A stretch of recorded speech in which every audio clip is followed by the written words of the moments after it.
Thank you. And I didn't pay her for those words, but thank you anyway, Suzanne. Thank you very much. And really, really pleased by the contributions from both the First Minister and Jane, who known for a long time. And I know that in terms of their passion and commitment. So thank you for that. Name's Charles Willie, the founder and former Chief Executive of Diverse Company. And since my retirement in 2016, as Suzanne has indicated, I've been heavily involved in the design and development of the certification scheme as the scheme's project advisor. From my advisor role, I just want to provide a very brief overview of the need, history, progression, and the ongoing development of the scheme. And in very simple terms, with regard to the need, stems from the fact, as has already been mentioned by the First Minister and Jane, that Black, Asian and minority ethnic communities, including here in Wales, continue to experience inequalities and disparities in all areas of public life: criminal justice, employment, health, and indeed mental health. And in mental health, for example, if you're Black, you're 4 times more likely to be detained under the Mental Health Act, and 49% more likely to end up in intensive care or secure services, and 40% more likely to be turned away when seeking help from mental health services. Truly shocking statistics, but they're facts. And although these inequalities have been of concern for decades, as is clear from all the statistical and evidential information available, a still significant equity gap remains for Black, Asian and minority ethnic individuals, which the research also suggests in some areas things are actually getting worse. Whilst not the only factors, 2 key issues extensive research makes reference to with regard to these inequalities and disparities are the impact of unconscious bias and that of lack of cultural competency in service provision. And taking note of that, of these 2 issues, in 2016, Zan Deval wrote and published a Cultural Competency Toolkit for mental health providers and practitioners, the first of its kind in Wales, which the toolkit had lots of positive feedback. But there was a fear, as there always is, that this document, like many others in the past, would be left in a drawer somewhere on top of a cupboard. And as a good document as it may be, that there would be no real action or sustainable change made to improve cultural competency and mitigate against unconscious bias. So to ensure that this did not happen, myself, Suzanne, and Anthony Wilkes, who will be speaking shortly, of the United Kingdom Investors in Equality and Diversity Accreditation Organisation, set about finding a mechanism that would seek to ensure ongoing action and behavioural change. And following 2 years, consultation, engagement exercises, this mechanism is what you see today as a Cultural Competence Certification Scheme. In essence, workplace developmental tool, which importantly is based on practical, achievable actions being taken by a workplace in order to improve cultural competency and consequently incrementally improve the disparities faced by Black, Asian and minority ethnic individuals. And it's important, I made the term or used the term workplaces, because what I'm very clear about, or we're very clear about, the difficulty in changing whole organizations, hence working with workplace areas within large organizations such as a health bank has been a unique feature of what the scheme is about.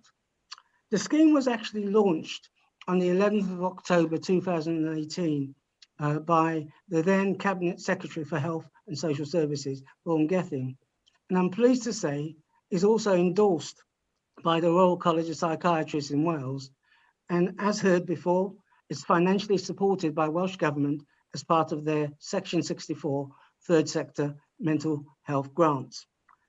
The scheme proactively addresses any cultural or unconscious bias issues, raising awareness of these issues in the 3 awareness sessions provided.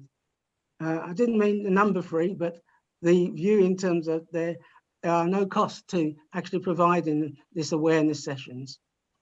Alongside the completion of a self-assessment workbook in order to make a practical, positive, ongoing difference in the workplace environment and the services it provides. So we're not just talking about the services provided, but also in terms of the staff within the workplaces as well, looking at how they would interact and react with one another.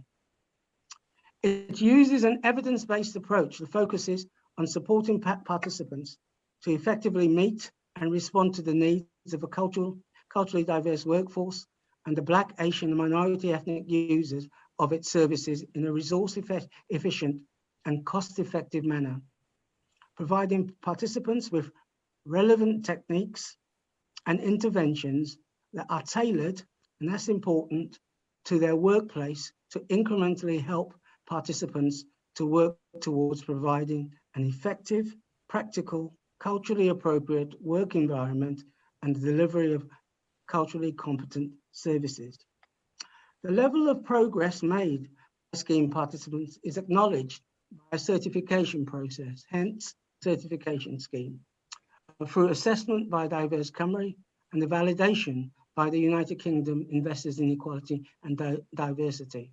Importantly, participants receive ongoing proactive support until certification is achieved. And whilst for workplaces, the recognition of progress is important, the main purpose and intention of the scheme remains that of continually suggesting and moving things forward in terms of ongoing improvement of cultural competence practice in the workplace.